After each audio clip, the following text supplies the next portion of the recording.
Hello everyone and welcome, I'm Alex, the architect for Back4App, and in today's video we're going to delete or destroy an object in parse using React Native. So here I have our to-do app where I have a to-do item that I just created in here, and when I click this red button here, it will try to delete or destroy this object. So I created this delete to-do function here, and I'm be passing the to-do ID as the object ID of that one to-do item to my code to be destroyed. So the first thing I have to do is to instantiate the class that I'm going to be operating on.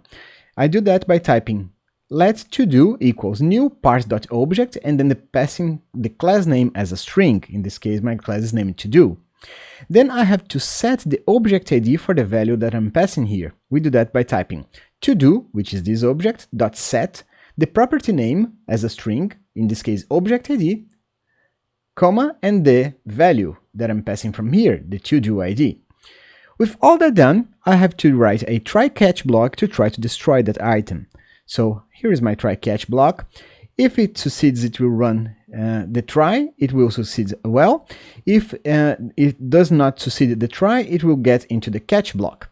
So here inside the try, I'll try to do an await, because this is also an asynchronous call, to-do.destroy. If it succeeds, it will go to the next line and then alert success, to-do deleted. Read all the to-dos that I have again, because now I have one less, so I have to refresh the records that I'm showing on the screen, and then return true. If something goes wrong, I'll enter the catch block, where I'm going to alert, error, and then the error.message, which quickly describes what's going on when I try to do that operation that failed, and then return false. When I run this code, if I click here, it will delete and reload the records on my screen.